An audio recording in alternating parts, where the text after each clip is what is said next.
El Camino Violeta. Hoy presentamos Urbanismo con perspectiva de género, parte 2.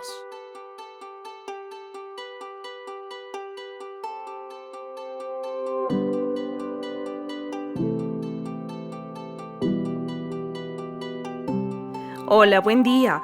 Qué alegría volver a saludarlos y darles la bienvenida a una nueva emisión de El Camino Violeta, un programa de FUNMujer con el que nos acercamos a los ciudadanos para compartir criterios, conceptos y consejos que aporten en la visibilización y articulación de acciones que nos guían como país hacia la equidad de género. Mi nombre es Gabriela Ortiz, soy la directora ejecutiva de la Fundación Nacional para la Participación de la Mujer. Y hoy continuamos con una etapa importantísima en este podcast. Hablamos sobre la importancia de los espacios físicos exteriores y cómo podemos hacer de ellos espacios más amigables para las mujeres, logrando mayor seguridad y, por supuesto, aportando en la salud mental de nuestros ciudadanos. Este camino violeta sobre espacios públicos con perspectiva de género nos ayudará a comprender cómo estos espacios físicos que utilizamos en el día a día son sensibles al género y su uso nos condiciona a promover o no una convivencia inclusiva como sociedad, que además se convierta en una sociedad respetuosa que nos ayude a prevenir la violencia por razones de género. Sin más, los quiero dejar hoy con nuestra conductora, Gaby Zurita. Bienvenidos. En el programa anterior dialogamos sobre el urbanismo con perspectiva de género, de cómo la apropiación de los espacios públicos es fundamental para crear precisamente espacios seguros que contribuyan al empoderamiento de la mujer. Hoy, en el Camino Violeta, revisaremos elementos específicos que contribuyen al urbanismo con perspectiva de género. Iniciamos. Damos la bienvenida a Virginia Andrade Salazar. Ella es licenciada en Diseño de Interiores y paisajista. Tiene una maestría en Planificación Sustentable y Ciudades Inteligentes, además de CEO de Mavianza Diseño Interior. Es especialista en género, inclusión, participación ciudadana y planificación local. Muchas gracias por acompañarnos nuevamente hoy en El Camino Violeta. Hola Gaby, es un gusto estar nuevamente por aquí. Gracias, Virginia. Dentro del espacio público se concibe el encuentro y la interacción de los sujetos sociales, por lo que la participación ciudadana adquiere una gran relevancia al aportar una visión desde la cotidianeidad de los mismos.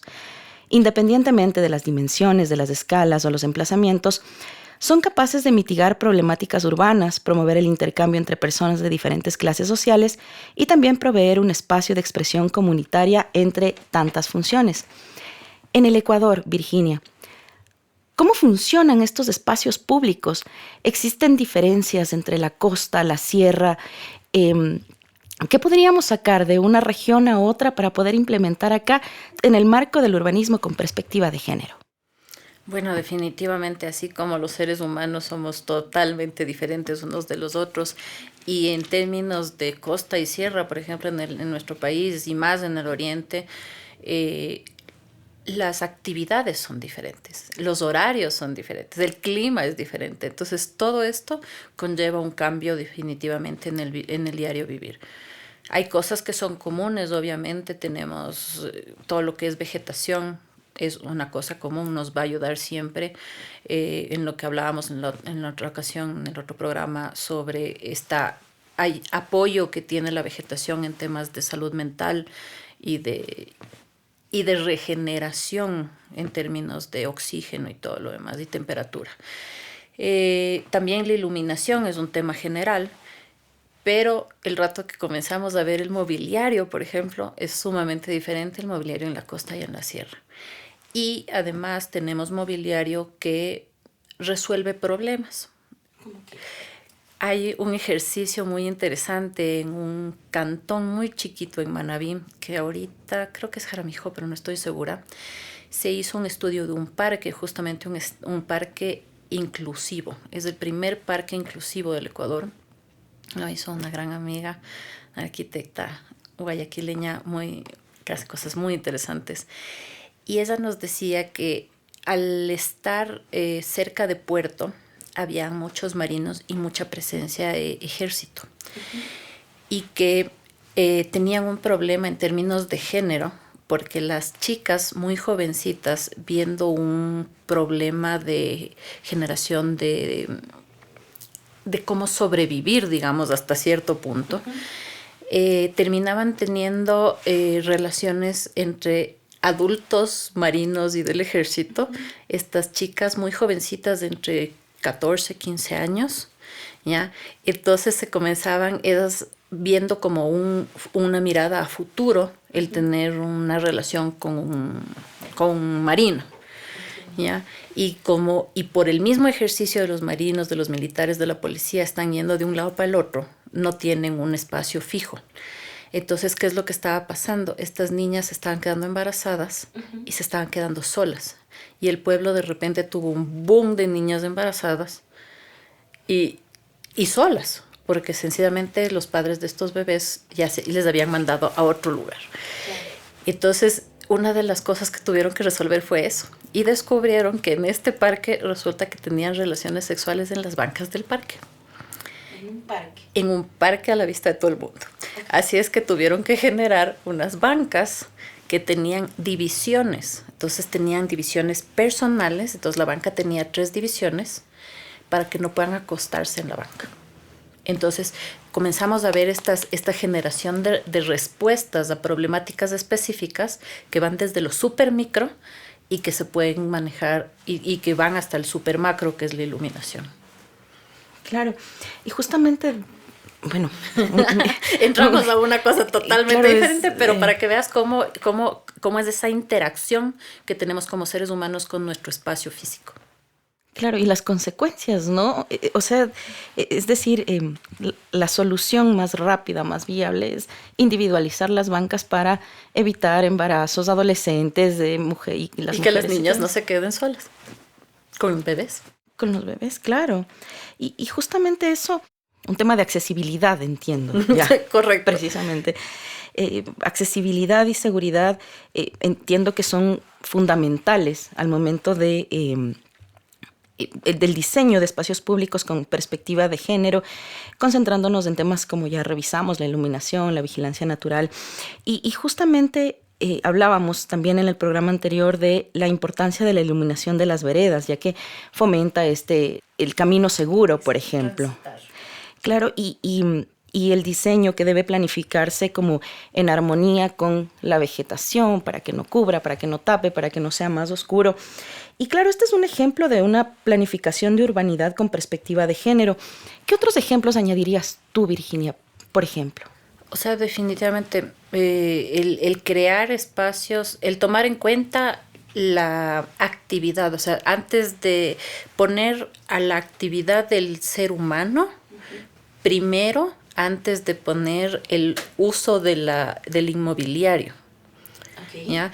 ¿Por qué? Porque, por un lado, digamos, tengo veredas, ahorita las veredas se están haciendo, hay un estudio que la vereda tiene un punto redondeado y eso aporta en la conservación de la vereda para que no se despostille la puntita y no tengamos estos quiebres horrorosos que tenemos.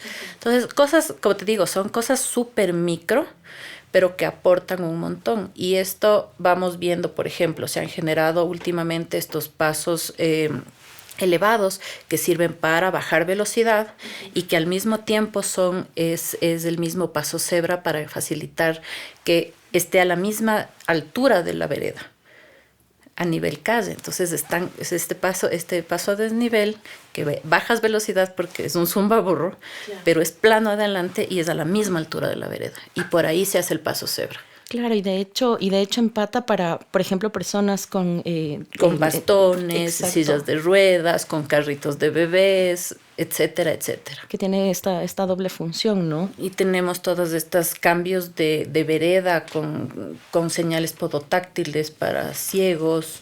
Claro. También ya esperaría que ya estemos implementando aquí en el país semaforización especial. Nosotros en otros países tenemos semaforización, por ejemplo, siempre el semáforo está en verde, en verde para los carros, hasta que el sensor encuentra una persona que viene a cruzar. Uh-huh. Enseguida se pone el semáforo en rojo y tú puedes cruzar. Y teníamos, ¿no? Estos botones en algunos semáforos, pero... Funcionaron creo que un año, un par de años, y luego nunca más funcionaron, pero sí es una tecnología que existe desde los años 70.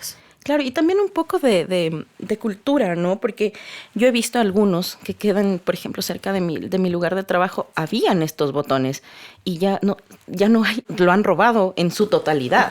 En la cajita ya no existe. Claro, ya no existe, ya es un vacío y eso también dificulta mucho. Hay un semáforo cerca de mi lugar de trabajo que se demora muchísimo y claro, estás tarde, estás en tacos, la cartera, llueve y te avientas a cruzar como puedes. Y, por ejemplo, esto una empresa debería considerar, ¿no? ¿Me entiendes? A ver, los semáforos que tengo alrededor de mi empresa, ¿no es cierto? Entonces, ¿cuántos semáforos tengo? ¿Hay facilidades para que lleguen o tienen que caminar muy lejos para luego cruzar en el paso cebra y regresar o se van a aventar a la mitad? Ahí es donde tenemos que romper ese ejercicio de hace muchos años de esa separación entre lo público y lo privado. ¿Qué tal que el municipio se pone de acuerdo con la empresa y sacan unos espacios que les sirvan a ambos? Porque al final del municipio no le interesa que hayan accidentes.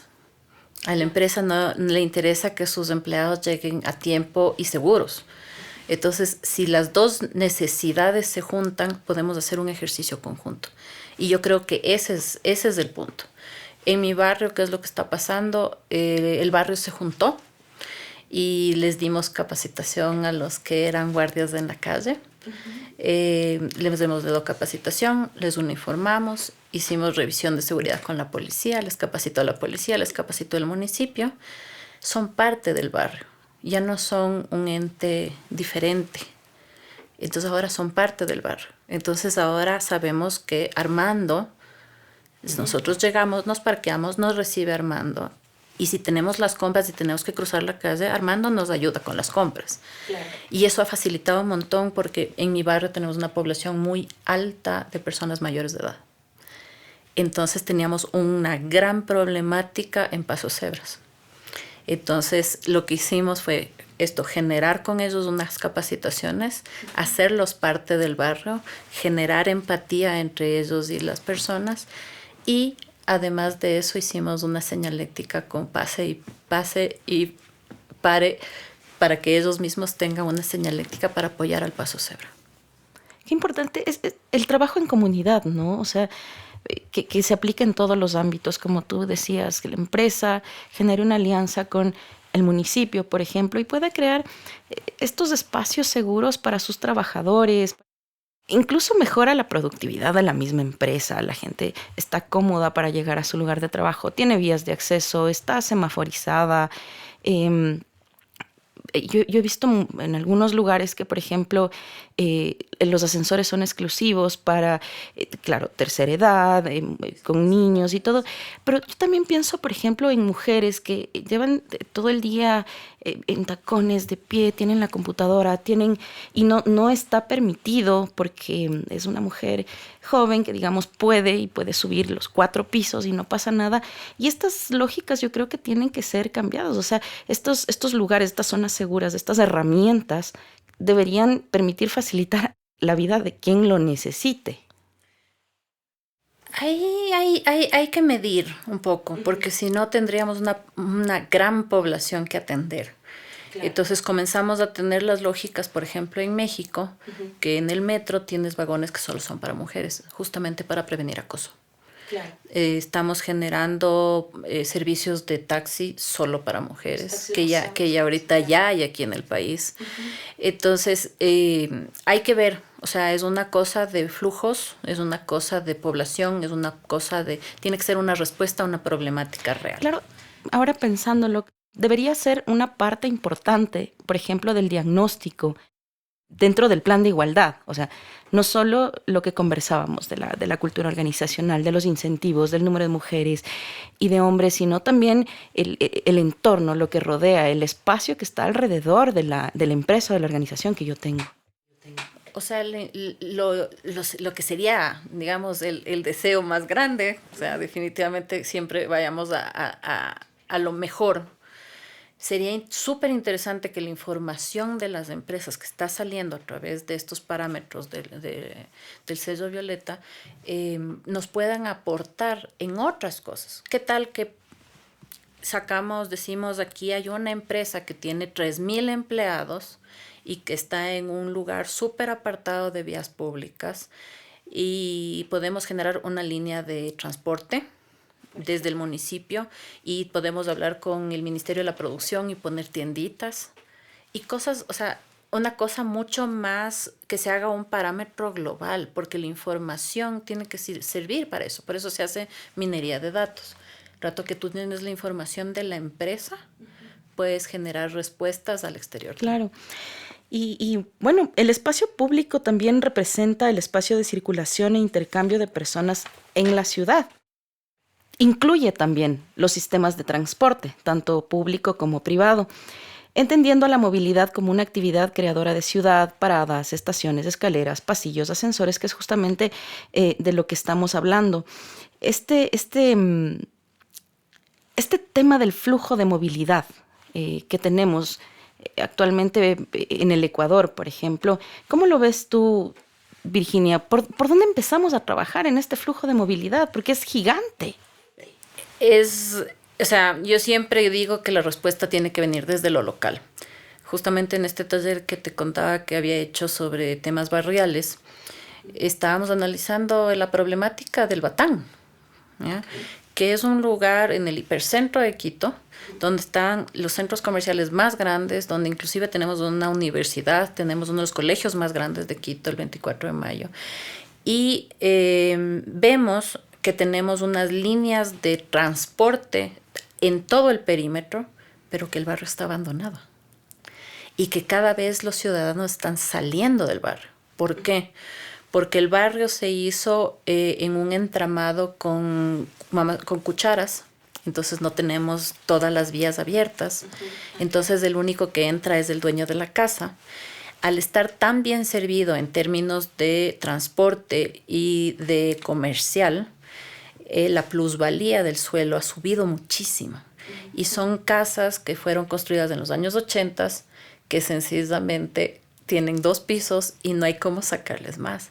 Entonces, sus dueños originales, digamos, han salido de ahí para otros espacios y ahora no hay quien arriende porque los arriendos son súper altos porque la plusvalía del piso ha subido tanto.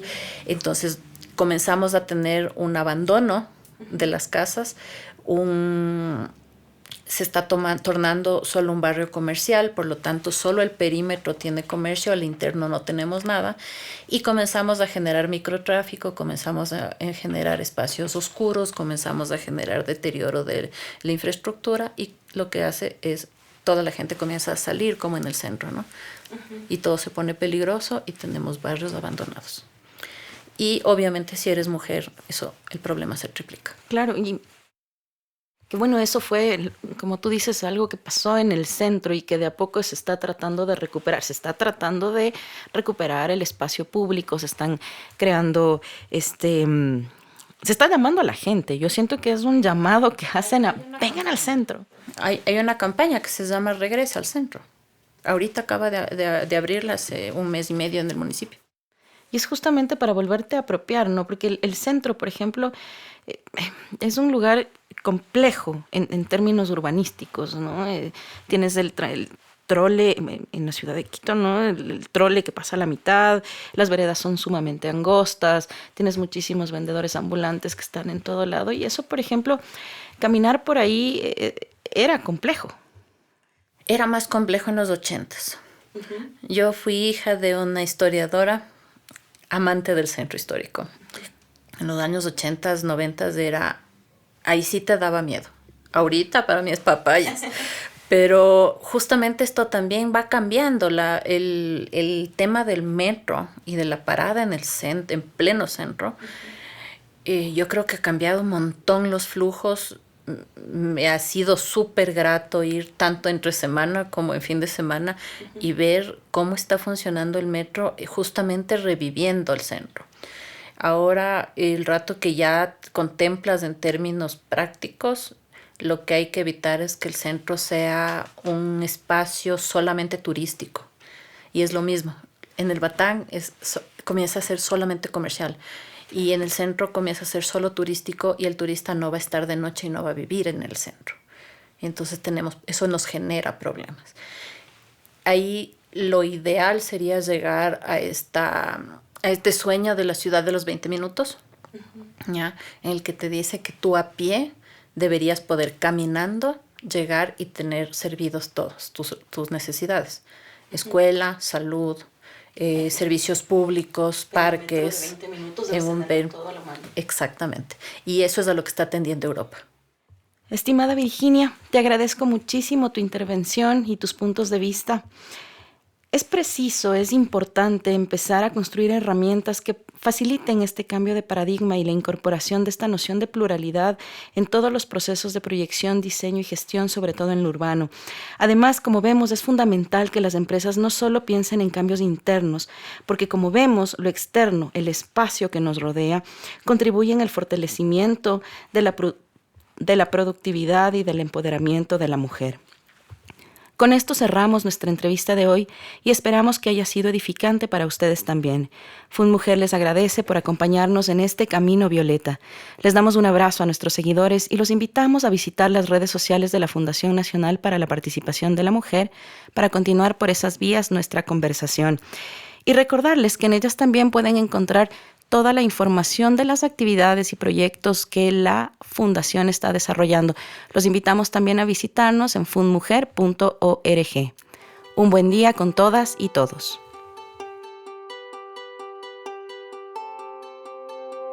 Hoy exploramos junto a nuestra invitada la importancia de los espacios públicos diseñados con perspectiva de género y cómo estos espacios cumplen con un propósito en el diseño de la sociedad y el país que queremos. Esto seguro nos ayudará a mejorar la cultura organizacional de las empresas, las instituciones públicas y las personas, cumpliendo con estándares internacionales y también aportando en una mejor forma de cumplimiento de la Ley de Impulso de Economía Violeta. Cumplimiento que no se puede limitar a llenar formularios y hacer trámites, sino realmente a cambiar nuestra forma de trabajar, haciéndola más inclusiva y amigable para todos y todas. Agradecemos a la Asamblea Nacional por brindarnos este espacio para dialogar sobre los temas que nos permiten caminar como país hacia una verdadera equidad. Esta iniciativa de inclusión y participación ciudadana en favor de una justa inclusión de las mujeres en las diferentes esferas del país no sería posible sin el apoyo de nuestros voluntarios que apoyan el trabajo diario de FUNMujer. Y agradecemos también a la radio de la Asamblea Nacional y nuestros aliados como Deo Producciones y Botaniqué Terapias y Spa. Concluimos esta emisión agradeciendo su compañía en el trayecto del Camino Violeta, recordándoles que FUNMujer apoya a sus empresas en el proceso de implementación de esta normativa en favor de los derechos de las mujeres en la esfera laboral. Recuerden visitar nuestras redes sociales en Instagram, Facebook y X. Nos encuentran como Fundación Nacional para la Participación de la Mujer y @mujer_fund. Acompáñanos en el próximo programa de El Camino Violeta, cada miércoles a partir de las 5 de la tarde por YouTube y en esta radio. Hasta la próxima.